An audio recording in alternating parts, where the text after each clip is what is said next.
Be very, very quiet. Okay, we'll go ahead and call this meeting to order. Nathan, would you take the roll, please? Councilmember Biggs. Present. Councilmember Laraway. Yes. Council President Bruce. Here. Mayor Steer. Here, and if you'll join me for the Pledge of Allegiance. I pledge allegiance to the flag of the United States of America and to the republic for which it stands, one nation, under God, indivisible, with liberty and justice for all. Thank you. First item is a consent agenda. Do you want to pull anything, Hugo? I make a motion that we approve the consent agenda as published. Second. Motion's made and seconded for approval. Is there any discussion on that motion? Hearing none, Nathan, would you poll the council, please? Councilmember Biggs. Yes. Councilmember Laraway. Yes. Council President Bruce. Yes. And that motion carried. That takes us to the Valley Regional Transit presentation. Lane Clegg, you may have the floor. Mayor, did you want to do public comment? Do we have Oh, anyone I'm sign sorry. in? Was there anybody who wished to address the council?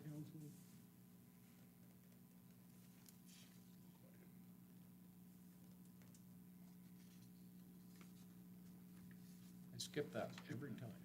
I guess I don't want to hear it. There's no one signed up. All right.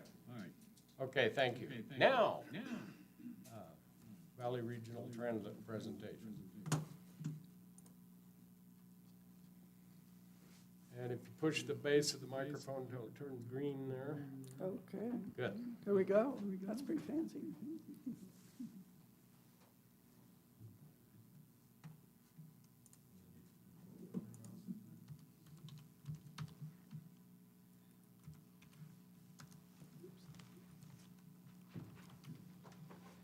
Well, Mr. Mayor, council members, thank you for having me tonight. I thought it's been a little bit since we have been here and was hopeful that a little bit of information would help all of you, not just today, but in the future as we hopefully move to try and improve the transit system in the Treasure Valley. So, do I roll forward? What do I do? Oh.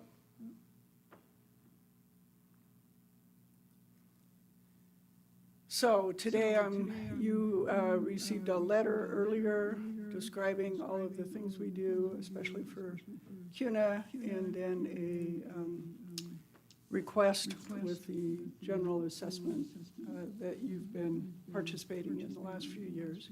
We're going to go over that. Okay, it doesn't seem to like how I am doing this. So we'll do it this way for now. So last year, the general assessment was $17,967. It's a population-based number, so congratulations to you. You've been growing, and it's a little bit higher this year. VRT runs services in both Ada and Canyon County. We are a political subdivision formed by a vote of the voters in both counties. Every community in the Treasure Valley, when we were formed, voted at a high enough percentage to form us, and especially combined in the two counties.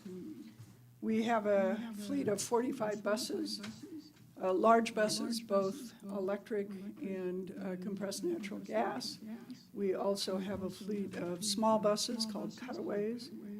Some of those are compressed natural gas, and recently we added some gasoline because we can't find any that are compressed natural gas with everything that's been going on with supply chain issues. We also run a fleet of vans and minivans in a service we call Beyond Access, and then we have some support vehicles. We have fixed route and on-demand. We have on-demand in Canyon County and also in the city of Eagle. Anywhere we have fixed route, we have a service called VRT Access, which is for folks who qualify with a disability If they live within 3/4 of a mile of that fixed route service, they're guaranteed a ride door to door. And then Beyond Access is a service we recently started. And in the case of CUNA, because the CUNA Senior Center is still providing service, we don't provide Beyond Access service here. But as time goes on, we will see if the zone can also include CUNA. Probably the other big thing that we do here is the Village Van, which serves one of your major employers. And then we have VRT Late Night and Connections for folks who need to use a Lyft ride to get to a transit stop and or home if it's after hours, if they're a service worker who qualifies. We also run the Safe Routes to School program. We know that CUNA has been getting a lot of service out of that with some bike rodeos and other things. In this, over the last year, we've been planning and finally implemented a significant network restructure. The exciting thing about that restructure for CUNA is that the bus 42, which originates in Caldwell, now runs hourly all day long. There was previously no all-day service on Overland, was only peak hour. And so this hopefully provides some of your residents who need to get either into Nampa Caldwell or into Boise an opportunity to do that. We also extended hours of the Eagle On Demand, and I mentioned that because I think ultimately that may be a model that CUNA might want to look at.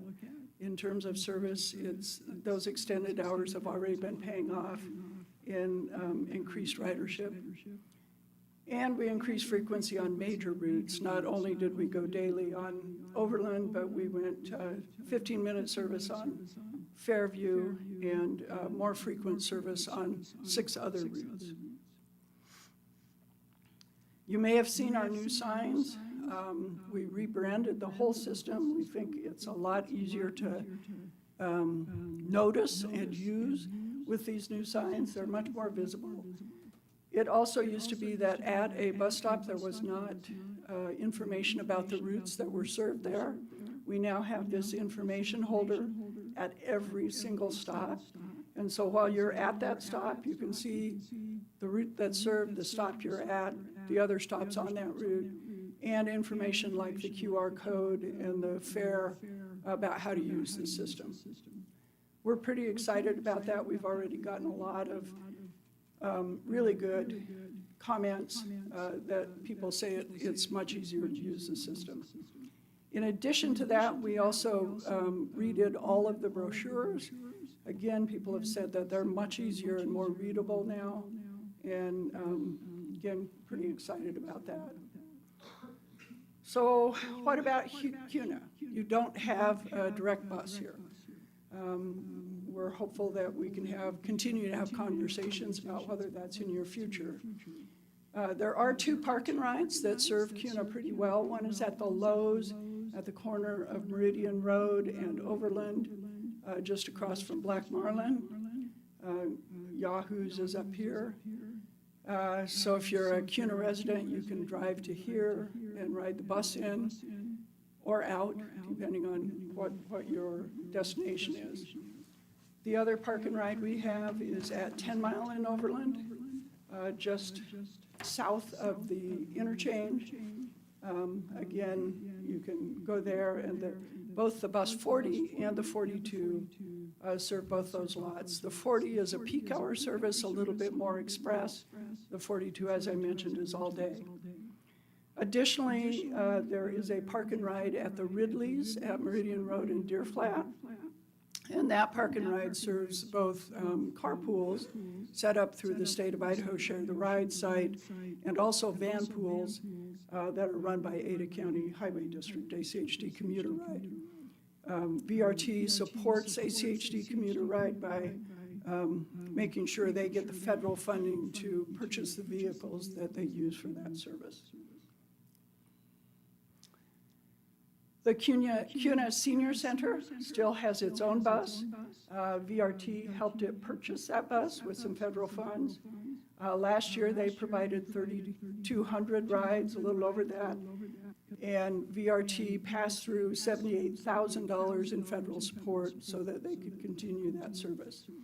We are the designated recipient of that funding in Ada and Canyon County, and so we're the ones who are able to make sure that they have access to that funding. This is the service area that they serve. And then finally, we did a transit study in Cuna. We can provide you the study narrative if you're interested. We identified some routes to explore. I'll show you those in a minute. And also identified the need for some public feedback on those. And so we'd like to, with your permission, come back this fall and do some public outreach to your community and see if they're interested in this and if they'd be willing to support it financially. The writer emphasis on this study was to make sure that the kids in town and the older adults could get to the places that they need to go. We came up with 2 potential fixed routes. Although this is showing as 2 routes, it's one that connects in the middle of downtown. It goes east and then it goes west and connects to most of the closer in subdivisions, hits a number of the schools, and of course hits downtown. And it would be an all-day service. Another potential all-day service would go up 10 Mile, although we've recently learned that Linder might also be a potential site that we could run that on and then loop over to Meridian Road at Overland and then back. Again, just making sure people could make the connections to the places they go. As I mentioned, Eagle has started an on-demand system. We looked at 2 different ways to provide on-demand in Cuna. One is a service area with 2 legs here. So if you have a destination on one of those legs, you can get service to those, and then you can get service all day in the on-demand area. The way the service works in Eagle, for instance, the hours now are from 7 a.m. to 7 p.m. You call and reserve a ride. The ride is, we try to schedule the ride within half an hour of the time that you ask for. If we can't schedule it within that time, we call it a ride unavailable and try to find a different time that might still work for you. In Eagle, so far, we've been very, very low on rides unavailable. And as we've extended those hours, we are beginning to see a lot of riders. Just happened, so I don't have real good numbers yet, but service has certainly picked up. The other alternative would be a simpler on-demand service that would just stay within Cuna. The Eagle one also does have these outside destinations, and that does seem to be a popular feature of that one. So these are the 4 scenarios we'd like to bring to your community and get outreach on. So as I mentioned, the budget request is up a little bit this year to reflect the growth that we've seen in Cuna.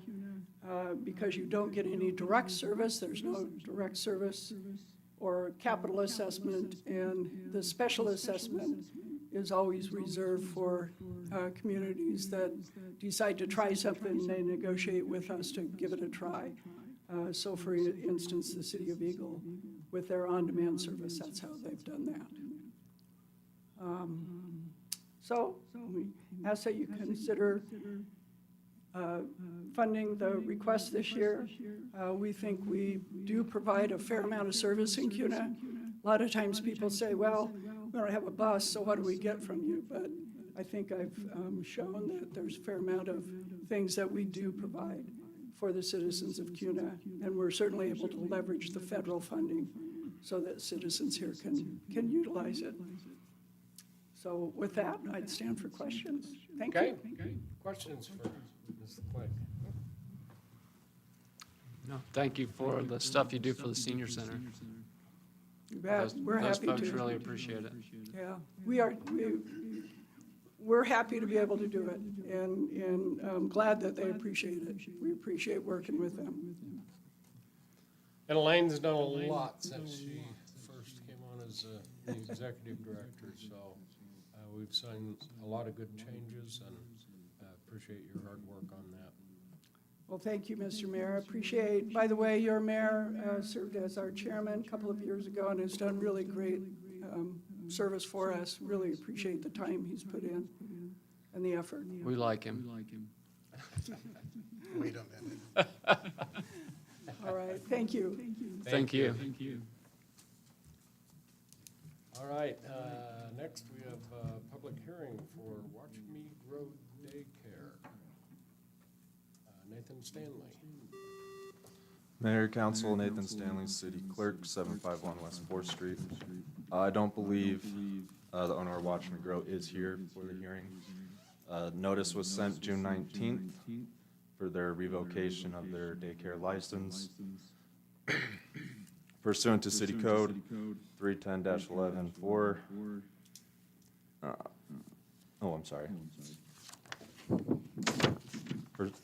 Per City Code Title 3, Chapter 10, Subsection 5, applicants for a City of Kuna daycare license must hold a valid, currently enforced basic daycare license issued by the state of Idaho. On June 14th, Idaho Health and Welfare revoked Watch Me Grow's daycare license. And with that, I'll stand for questions. Okay, questions for Nathan? None at all. Thank you. All right, this is a public hearing. Did anybody wish to testify on this matter? Didn't get a chance to sign in? Okay.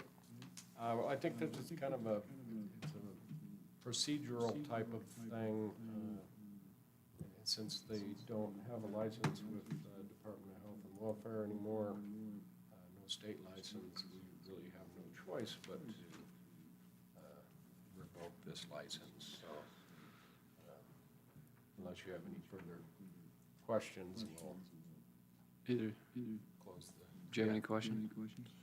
No, I do not. I'm just curious of the timeframe, so once this is served, I guess, there's kids that are affected by this, so are they already, they're already Closed? closed? Yeah, they're already closed. Okay, thank you. I make a motion that we close evidence presentation and move to deliberation. Second. Motion's made and seconded. Any discussion on that motion? All in favor, say aye. Aye. Any Aye. opposed? Motion carries. Mr. Mark, how do you want this to be listed? I think it'd just be a motion to, if you're gonna revoke the daycare license based on the evidence presented by Nathan. And one thing I'd ask for some clarification on, and I guess my opinion on, I think it would be appropriate to reduce this to a written decision that Nate can mail, following, and so we'd have to bring that written decision back, later for you to sign, but since this is kind of a judicial-like act that you're performing, it's best that it be a written decision and can be attached to a future mailing, and so unless there's, disagreement from the council, that'd be my question/advice.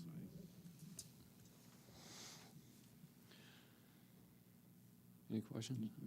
No, sir. I make a motion that we approve the license revocation for Watch Me Grow Daycare with the evidence presented by the city clerk and present it in a written notification to the applicant. Second. Okay, I have a motion and a second. Any discussion on that motion? All those in favor, say aye. Aye. Any opposed? And that motion carries. This next item, it is my honor. I heard that someone is retiring, and I thought this would be a really great time to present a Mayor's Outstanding Citizen Achievement Award to Charlie Long. Sulema worked on some information for me, so I'll go ahead and read this. After decades of dedicated service to our community, Charlie Long has embarked on a well-deserved retirement. Since graduating in 1977, Charlie has had a long grocery career, starting at Johnny's Food Store in Federal Way, Washington. His journey took him to numerous stores, including Maple Valley Food Store, Albertsons in Nampa, Gary Lane, Meridian, and Vista, as well as Paul's in Caldwell, Mountain Home, and Cuna. When Albertsons acquired Paul's in 2016, he worked at the Broadway store, and then he made his way back to Cuna. For the last 5 years, he's been the cornerstone of the Cuna Ridley store, where his leadership and commitment have been both evident and inspiring. It's not often you encounter such an incredible person that is cherished and respected by so many and has made such a profound, lasting impact in a community. Charlie Long has created a legacy in the city of Cuna through his kindness, spirit of giving, and tireless dedication. Throughout the years, Charlie has become known as a huge supporter of the community, from youth programs, school sports teams and clubs, as well as local events like Cuna Days and the Veterans Day Breakfast. His leadership has been evident while serving on several boards, such as the Initial Point High School and Cuna Chamber of Commerce. He's also been a strong advocate and supporter of the Cuna Food Bank.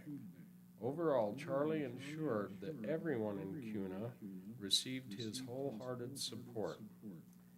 I, Joe Steer, Mayor of Cuna, would like to present Mr. Charlie Long with this Outstanding Citizen Achievement Award for years of dedicated service to the city of Cuna and the community. We are forever grateful for the contributions and the positive impact that you've made on so many. We wish you a very well-deserved retirement. And hopefully his retirement just means he has more time to volunteer.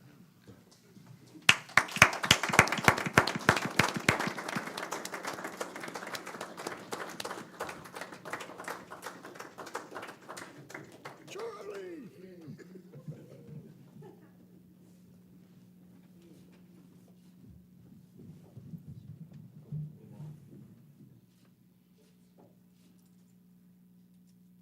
Thank you, Charlie. Thank you. I mean it sincerely. Great guy. It's been a good career, it's a good town. Came here in '97, so just went from one company to the other and just kept supporting the community, but they've supported me in the same way. We've been really successful in the business that we ran, so I'll still be around, like I said, so be great. I appreciate all your support from everybody in here, so it's not over yet. Thank you for everything you do. Yeah, nice trying your mustache. See you guys, thank you.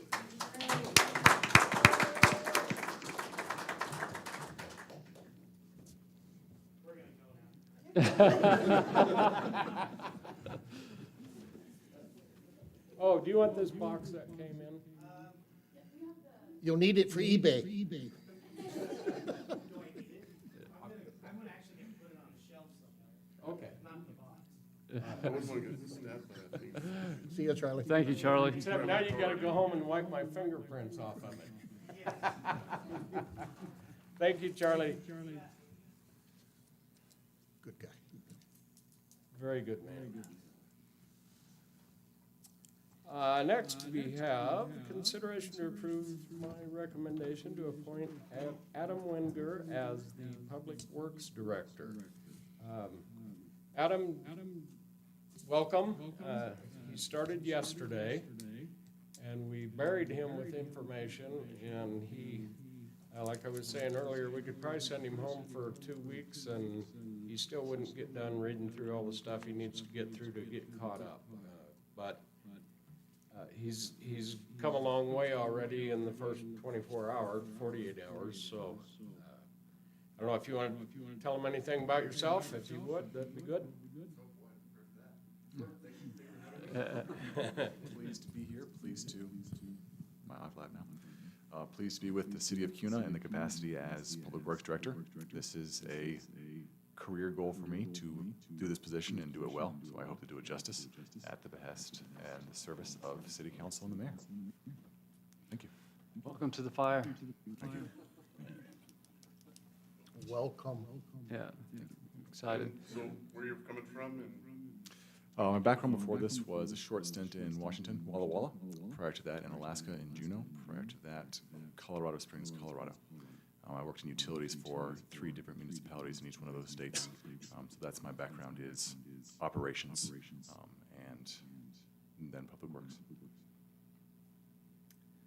And we did a pretty good process on vetting the applicants, and it was a unanimous decision by everyone that Adam was the right guy for the job, so.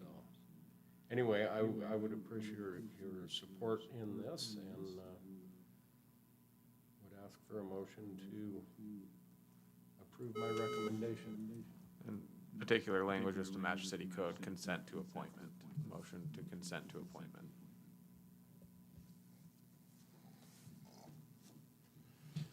I make a motion that we consent to appointment Adam say your last name? Wenger. Wenger. To the Public Works Director. A second. Motion's made and seconded. Is there any further discussion? All those in favor, say aye. Aye. Any opposed? And that motion carries. And then just to kind of clean up so that all of the directors are recommended by council. All this one isn't required by law. I think it's just cleaner to have them all that way, and then we don't get confused. So I would ask you to consider to approve Nancy Stauffer's appointment as Human Resources Director. I make a motion that we consent to appointment Nancy Stouffer as the Human Resources Director. Second. We have a motion and a second. Any further discussion? All those in favor, say aye. Aye. Any opposed? And that motion carries. Madam Director. what's your background? Thank you for all you do, Nancy. Thank you. I think that kind of cleans things up a little better. Consideration to approve ordinance 2024-16, an ordinance of the City Council of the City of Cuna making certain findings and adding Chapter 4A to Title I Cuna City Code, and thereby establishing an administrative citation program and providing a severability clause and directing the city clerk and providing an effective date.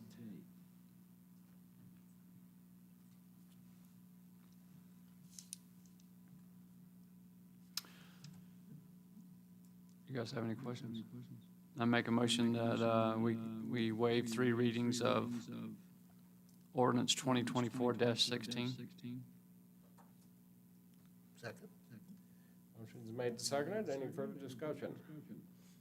All those in favor, say aye. Aye. Aye. Any opposed? Motion carries. Make a motion that we approve ordinance 2024-16. Second. Motion's made and seconded for approval. Any further discussion? Nathan, would you poll the council? Councilmember Biggs? Yes. Councilmember Learway? Yes. Council President Bruce? Yes. And that motion carries. I make a motion that we approve the summary publication of 2024-16. Second. Motion's made and seconded. Any further discussion? All those in favor, say aye. Aye. Any opposed? That motion carries. Consideration to approve ordinance 2024-17, an ordinance of the City Council of the City of Cuna providing certain findings and amending Section 1 of Chapter 4 of Title I Cuna City Code to make technical corrections and add administrative citation fine schedule and amending the infraction penalty where no fine is provided, and providing a severability clause, and directing the city clerk, and providing an effective date.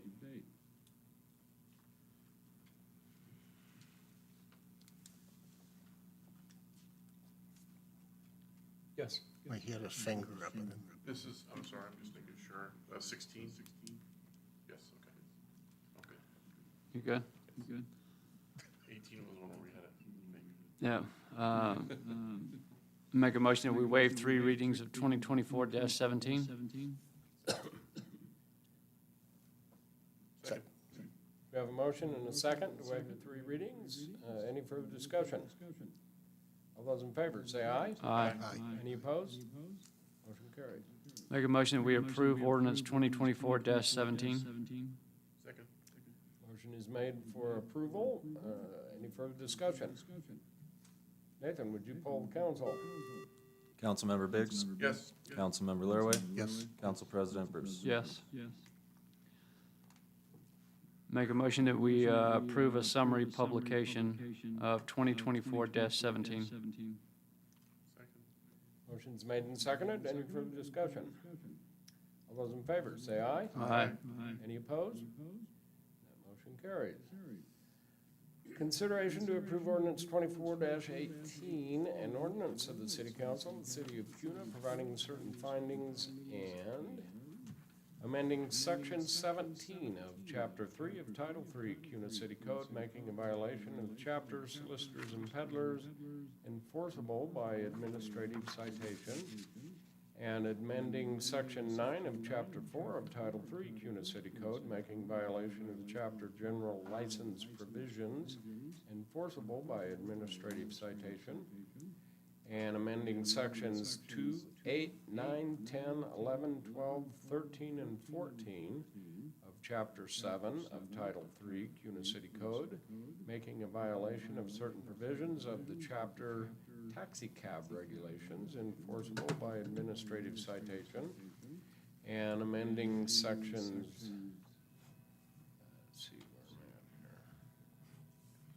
here? Okay, amending section 16 of chapter 8 of title 3 Cuna City Code, making a violation of the chapter special events enforceable by administrative citation, and amending section 15 of chapter 9 title 3 Cuna City Code, making a violation of the chapter temporary mobile vendors permit enforceable by administrative citation, and amending section 22 of chapter 3 title 7 Cuna City Code, making a violation of the chapter public ways and property enforceable by administrative citation, and amending sections 2 and 3 of chapter 1 of title 8 Cuna City Code, making a violation of certain provisions, weed control, enforceable by administrative citation first and by misdemeanor citation after, and amending section 15 of chapter 4 of title 8 Cuna City Code, making a violation of the chapter public nuisance enforceable by administrative citation, and amending section 4 of chapter 2 title 9 Cuna City Code, making a violation of the chapter open burning violations enforceable by administrative citation, amending sections 8, 9, 11, and 16 of chapter 3 title 10 Cuna City Code, making a violation of certain provisions within the chapter animal control enforceable by administrative citation,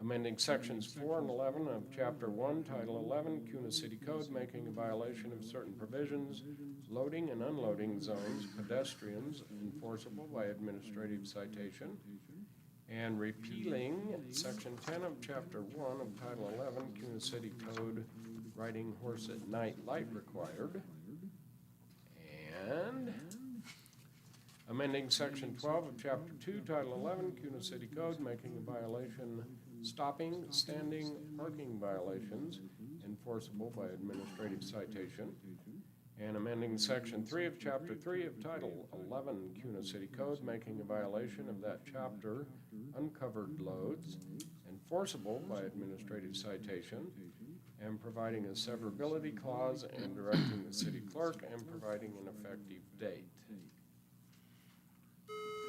They could have put some more in there for you. I don't think we should move to waive 3 readings. May I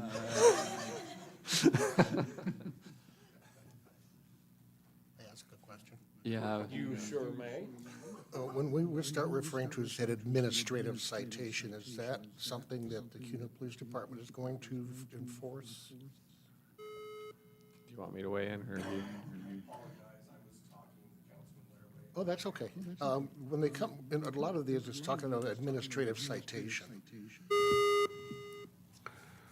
Beeped. Okay. Is that something we're still going to be able to get contact with the CUNA Police Department, or is that something that the code enforcement guy is going to do? Councilman Laraway, pardon me, Mayor Steer, City Council, Mike Fertusco, Chief of Police, City of Cuna, 793 West 4th Street. You still will be able to contact us, but that's because our city code enforcement officer works directly for us. But it will be Tim Zins, our city code enforcement officer. I will let Mark answer questions. We will issue them, but then it will go through a process, and I'll let Mark or Nathan talk about that. Mark Bybee, City Attorney. So this, I think you probably picked up on these three ordinances are all kind of related to one another. The first one created the Administrative Citation Program, which is really establishing procedures for issuance and processing and tracking citations. The city clerk's office and the city treasurer have been working with a software company on helping create the software that will be the background for keeping track of all these being issued. And then is these code cleanups to make sure that now that we've done this, that we actually implement it throughout city code, right? And so that's what's going on here is we're making all these various amendments to different provisions of city code so that we can actually enforce them. And so I know Councilman Laraway, or it's my understanding you were a police officer. And so if you think about this, we're creating a category of offense less than an infraction. That is a city offense that it doesn't go to the court system. It's administered entirely through the city. That's what I was wondering about, Yeah. because I know before, anytime we tried to enforce a code from a city, the judicial system didn't have it in their system. They didn't know what the fine was. They didn't know what the punishment was. They would not take the case. And that's dealing with this. I've seen that issue myself as well in the court system. That's to deal with that issue. And so we're making certain categories of offenses, the less severe things, just a violation of this administrative citation. And they can challenge that within the city. There's an appeal process if they receive one that they can challenge the citation and basically contend that they shouldn't have to pay the fine. And so it's for fairly minimal offenses. There's in this last ordinance that was just read, there's changes to animal control. And again, I'd say those are, my recollection, it's been a while since I worked on this, but it was related to licensing type things. Whereas if you have an aggressive dog that actually attacks someone, that's not going to fall under the administrative citation code. That's still going to be under a more serious category of offense. And so part of going through this was cleaning those up, identifying what reasonably should be an administrative citation, what's an appropriate level of offense for that. A lot of these that are being amended are either infractions or misdemeanors right now. So my experience as an attorney, I've done criminal defense and in this realm, is when you have disproportionately harsh penalties for certain offenses, it's often the police officer's discretion to take no action is what I've experienced, because we shouldn't be, one of them I actually proposed to repeal in this ordinance was riding a horse at night. I'm pretty sure that's a misdemeanor. You're riding a horse at night without a light. That's a misdemeanor right now, and you can go to jail for it in CUNA, which seems a little off, and so sought repeal of that one. I didn't think it needed to be an administrative citation anymore either. It's, I think, an ordinance from another time. And so just that kind of cleanup, but really making it more appropriate level of penalty. And to follow up on that, the other problem we used to have with this is when the citation was given through the city and the person did not either pay or show up, did they get a warrant? And then that one, they had to go back through the judicial system. Yep, and no, this is gonna be a lot like an infraction in the court system, where if they don't show up, they're guilty by default, essentially, and so then the fine is just due and owing. And so that's the part that Nate gets to work on, is how those collections will work once, because I'm sure people will default frequently, and then there'll be this collection process on outstanding fines and fees. Right. Thank you. So my question was gonna be, yeah, so it would go to collections, it wouldn't go to like putting a lien on a property like an HOA violation used to be, or something like that. Or could it go that far, I guess? Nathan Stanley, City Clerk, 751 West 4th Street. So they'll have 14 days to pay the fine, or they can have a informal review. Then, after the informal review, if it's not dismissed, they don't agree with it, then they can go through the hearing process. And then that'll determine whether they pay the fine or if it's dismissed. I guess, Mark Pivy, City Attorney, if the question is, what happens when they don't, my understanding is, and this started with Chris Engels when she was here, and so I don't know if this conversation has happened. Is my understanding the plan would be to send unpaid fines and fees to a collection bureau. I don't know if that's still the intent of the Yes. city clerk's office. And then you got, I guess the other part was usually the administrative citation is a result of probably being warned a time or two about something. I mean, I guess it could be immediately, but it depends on the severity, I guess, right, Chief? That is correct, Councilman. Normally, I know our code enforcement officer, he contacts people, gives them verbal warnings, he'll send letters, they send letters through the city. It's few and far between. In fact, I don't think that we've had a single non-compliant person when it comes to any kind of city code violation so far. And he's handled quite a few of them. So we try to get them to comply with it prior to any of that. And to add another silly question, I know this is covered, but I wanted to ask. The Ada County deputies get brought into town to handle calls, or that member of an understanding is all still there, so they can enforce these city codes? Councilman Laraway, that's going to be more difficult to answer, as you know, working as a chief in two different cities, how difficult it can be to remind deputies or unincorporated county deputies that, hey, we have city code violations that you can utilize. So we'll work on that. The good thing is those priority one calls, and those are usually priority ones, meaning low-level calls, weeds, or issues like that. It's few and far between that a county deputy is even going to come in and handle an issue like that. It'll usually be 99% of the time code enforcement and maybe one of our CUNA deputies. But they can come into town and enforce it. They could, yes. Yes. And I guess one last thing, the weed one, the difference between an administrative citation and the going on to the misdemeanor. I guess that would have to be something pretty serious, I would imagine. It's serious for enough for one level, and then you're taking it to a whole new level where it would go to misdemeanor. Yeah, I'd have to look at that in particular. I think it was maybe already at misdemeanor, and we're adding in the administrative citation as a lesser option. And not only that, if you haven't been through the first ordinance in particular, it has tiers of administrative, stages. I don't know how to say it. You get a first, second, third offense before you could possibly move on to something more severe.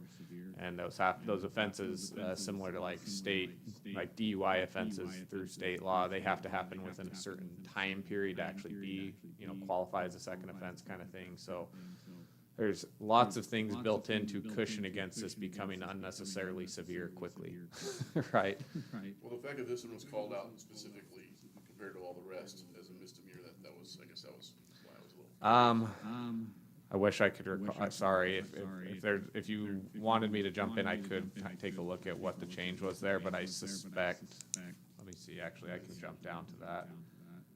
Do you remember what bullet point it was, Councilman Biggs? Section 2 and 3 of Chapter 1, Title 8. I'm looking at that, it's section 2 and 3. Yeah, and that's the only one that mentions a misdemeanor, so that was the one I was concerned about. Oh, there it is. All right, so let me jump down to the document and see if I can find that quickly. I guess my comment on that is, if I remember right, the city can make a rule stricter, but they can't make it less. So if we can't take a misdemeanor and make it an infraction, Sorry, I'm not sure, sorry, I'm looking at this and now I'm not following your question. Well, if I remember right, the city has, if the state has a code that is a misdemeanor, the city can't come in and make it less than a misdemeanor. My understanding is that they can make, like, they can't rewrite, They can make it harsher. they can't make it harsher, because cities can't prescribe felonies, and that was the only way it could get more harsh, is for a city to prescribe a penalty, Right. or a felony, I mean, or they could, try and prescribe more severe penalties, which I don't believe they can exceed the limits set on them by state code. And also, cities can't, there's only certain arenas that cities can have these type of ordinances in, because there's like certain provisions that have been co-opted entirely by the state, right? Like sex crimes, for example, that the city code wouldn't have ordinances related to that. That area has been entirely occupied by the state, and the state legislature has not delegated authority to the city for that. But for example, the city has quite extensive parking ordinances and animal control ordinances, because those are provisions of law that the state legislature has very specifically delegated responsibility and authority to the city for. But as far as can you have less severe penalties on a similar subject, yes, you can. I think that actually becomes an issue of, again, police officer discretion when they're on the scene, because they're in both state and city jurisdiction at the same time, and sometimes the circumstance might warrant a charge under state code as a misdemeanor as opposed to the less severe city code offense. Does that make sense? Sort of.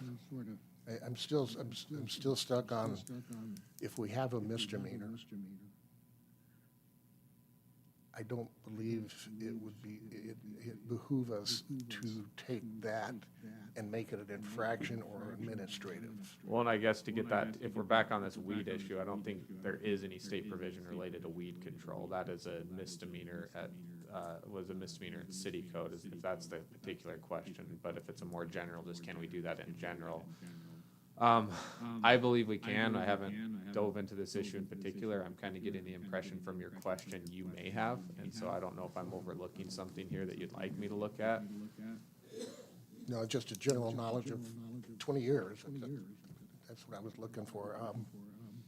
Did you get a chance to read through it and figure out? I was trying to get down to that. That was the weed control one you said, right?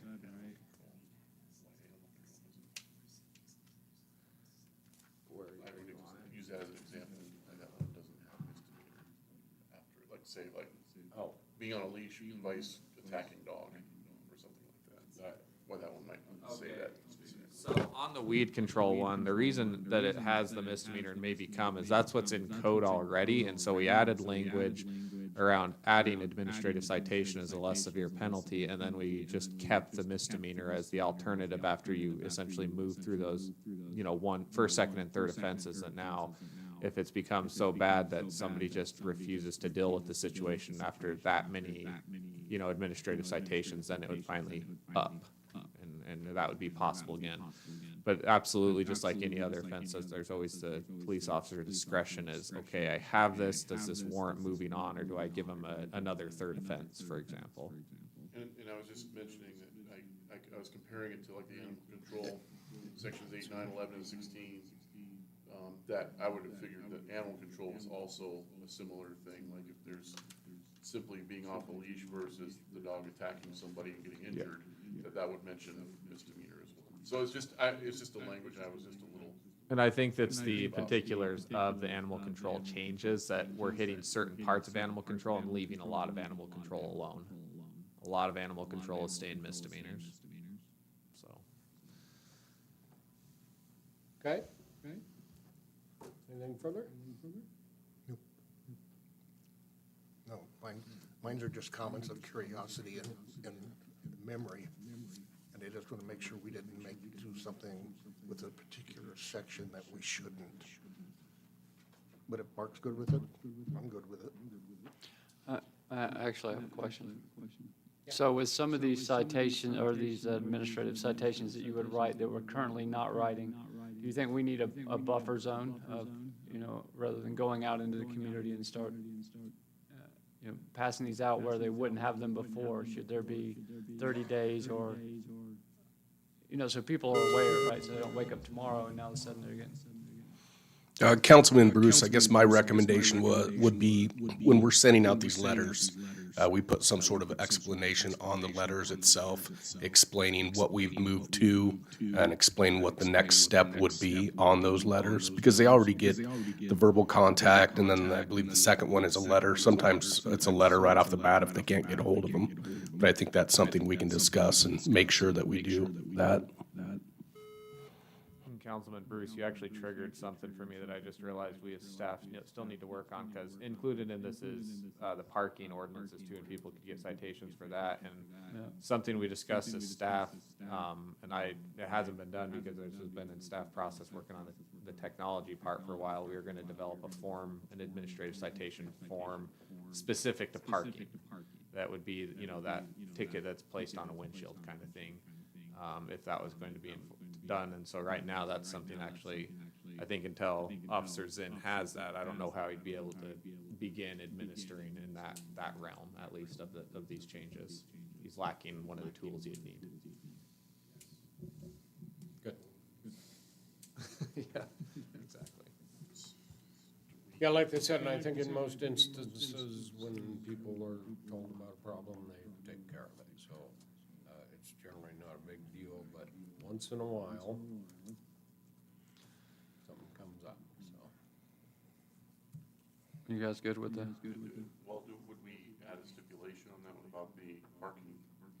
Well, they would just do that once because we've already set up the administrative citation process, right? So that would trigger you guys to We just need, it was something I knew I needed to do, but for whatever reason, your question made me realize, in the time process of this, we didn't get it done. And so it's something we'll have to do before action would be able to be taken on parking. And I do, because I think Councilman Bruce, with what you're asking, I think it would be important, especially if the city's gonna all of a sudden say, we're gonna start, doing parking enforcement. I think that warrants some, announcement and preparation and warning, type activity, because that'd be a shift, I think a significant shift in policy that'd be, warranted to put the residents on notice as to the change. Yeah, and another thing, you kind of brought it up, but it seems like we're putting a lot on you, administratively wise, talking about letters, collection, computer program. I mean, it seems like we're putting a lot on the clerk and taking away from the police department, if you will. I mean, it used to go from the police department to down to the court system. Now it's going from maybe the police department into the clerk's hands for him to establish. And so Councilman Laraway, Mark Bybee, City Attorney, that was absolutely discussions that came up in this process, because where you're saying this was going to the courthouse, I would counter and say, actually, it wasn't. That what was happening is no action was being taken. A lot of this is sections of code that has gone unenforced because it shouldn't be landing in the court system. And they were just continuing to violate, we just, Yeah, and so- no repercussions. So let me get this straight. Are you saying that a lot of this stuff that should have been enforced wasn't being enforced? That's often the approach that's taken in these circumstances, because That sounds bad for us, or you. No, I don't think he's talking about us, Councilman Laraway. I'll let him explain what he's saying, but because we're talking about, so with how relationships work with prosecutors' offices, for example, if this contract the city has with the prosecutor's office does not include prosecution of certain city code offenses, you send it over there and they reject it for prosecution and it doesn't move forward and it can be dismissed. And so if that's the relation that's happening, the discretion that will often then happen is, okay, we're not issuing these citations because we don't have anybody that's going to enforce them. And so knowing that limitation and that, in that relationship, it's how do we create a process elsewhere to actually, start administering these provisions of our code. This isn't unique to the city of Kuna. This happens in a lot of cities, in particular growing cities. And so it has to land somewhere. Right now, it's landing on the city clerk's office. It is landing there. Does this grow enough that at some point we say, we need a new landing point, maybe. I think that's a growth issue the city deals with as it gets there. Because, and I look at the city of Boise, they have an entire, like, parking services division, that this is all they do for the, like, in particular, their parking, but they also have another, you know, code enforcement division separate from that. And so they're doing a lot of these things. A lot of the ideas I kind of crafted in here came from things I saw there in other large cities, as far as creating the process, you know, for code enforcement within, all of it within your city, because the court system, that you send them these things and they're not going to process them. The prosecutors are not going to accept the prosecution because it's outside of their contract. They're not, quite frankly, they're sometimes just not interested in it, so it can get dismissed. And so these are not the types of things, and also, I guess, to push this a little further, we can't as a city just send whatever we want to the court system. We don't have that authority as a city to make the court process any type of offense we might come up with, right? On those things that the legislature said, like you can make animal code misdemeanors, we can send those ones there. But when we're making it, you know, particularized offenses for issues we're dealing with as a city, and we don't have, you know, statutory authority saying you can do this specific thing and make it a misdemeanor, we can't send those. You know, we can't make those offenses and make them, you know, go to the prosecutor's office without obtaining some separate contract with them for specifically for enforcement of city ordinance. And I think the important part of this is, if we write a citation right now, there's really no avenue for someone to come in to object to that citation.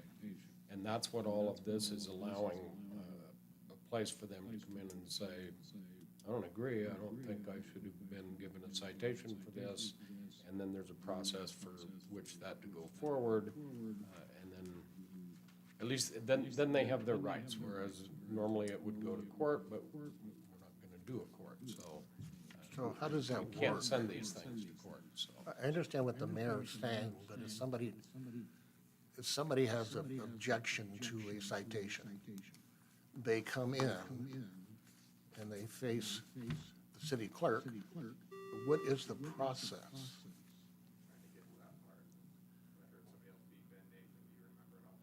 Yeah, so Nathan Stanley, City Clerk, Councilman Laraway.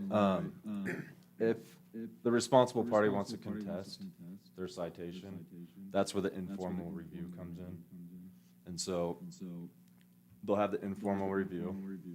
Say the citation was noticed in error, then it would be dismissed. They don't have to pay the fine. If it's not dismissed, they are noticed within 7 days of the non-dismissal, and then that's where it goes into the administrative hearing. And then a written decision is sent to the responsible party within 14 days, I believe, of that decision. Which is all handled by you. Correct. Well, except for the hearing part is. Well, you say, except dealt- The hearing part would be handled by me, Oh, well, that's the whole point. because I have, Judge and jury? I have previous hearing officer experience when I was with IDOC, so I have training in disciplinary hearings. I'm just getting to the point, how much is this is gonna be quite a workload, isn't it? I mean, are we creating something? I guess we'll see. In my view, I don't think it's gonna be a big workload.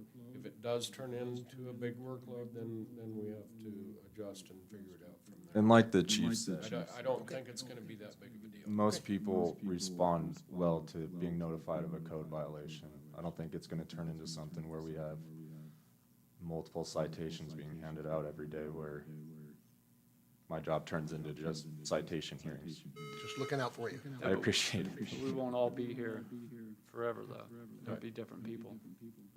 Councilman Laraway, I'd say that's something too, that we can kind of help manage that workload as to what our enforcement, you know, strategy is, and like how strict we are on enforcement. Like, are there certain steps we take before enforcement to avoid it? Are there, you know, I just think, I don't want to get too far into the realm of actually being the police officer, but that's what I'm trying to get at. There's always this level of discretion, and if we're, you know, taking it far too aggressive an approach that's burying our city clerk's office, I think that's something, you know, we can adjust internally and be like, okay, this, even if we want to take this, it's not working operationally. We got to think better operationally to make how this works for the city. Okay. Thank you, Mark. And so it says the mayor will appoint and serve as a city hearing officer.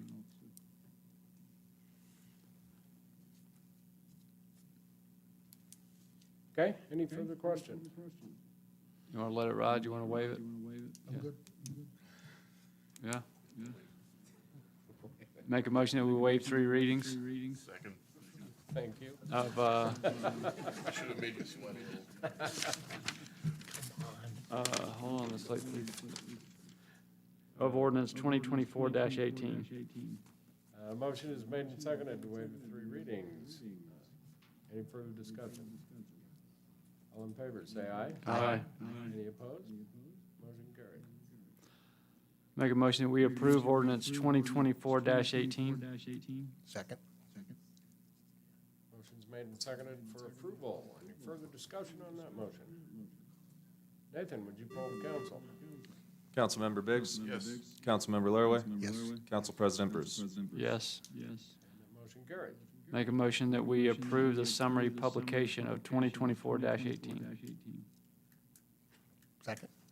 Motion's made and seconded for summary publication. Any further discussion? All those in favor, say aye. Aye. Any opposed? Motion carries. That takes us to 9A, consideration to approve ordinance 2024-14 for CUNA Apartments.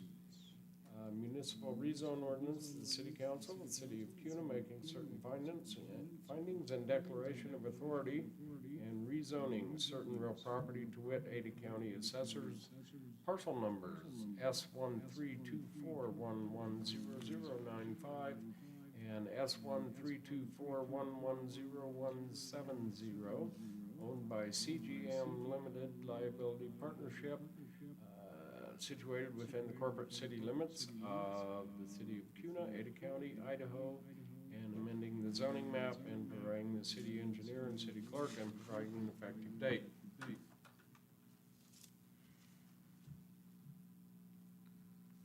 Make a motion that we waive 3 readings of 2024-14. Second. Motion's made and seconded to waive the 3 readings. Any further discussion? All those in favor, say aye. Aye. Make a motion that we approve ordinance 2024-14. Second? Motion's made and seconded for approval. Any discussion on that motion? Nathan, would you poll the council? Councilmember Biggs? Yes. Councilmember Laraway? Yes. Council President Bruce? Yes. And that motion carries. Item 9B, Do we need- 2024-15, there is some administrative changes that need to be made to that. So for tonight, we just would request that a motion to table. Do we need to publish a summary of 2024-14? No. Make a motion that we table ordinance 2024-15 to, you need a certain date? For the record, Doug Hanson, CUNA Planning and Zoning, that can be to a date uncertain. To a date uncertain. Second? Motion's made and seconded for tabling ordinance 2024-15. Any further discussion? All those in favor, say aye. Aye. Any opposed? Motion carries. And that is all we have on the agenda except for an executive session. So we'll need a motion to go into executive session. I imagine we will need Morgan and Jared and Doug and Mark. I make a motion that we, Under the bus. Anybody else? We probably ought to go ahead and let Adam sit in on this one. I make a motion that we adjourn to executive session under Idaho Code 74-2061C and Section 1E. And Motion's made and seconded. Nathan, would you poll the council? Councilmember Biggs? Councilmember Laraway? Yes. Council President Bruce? yes. And that motion carries.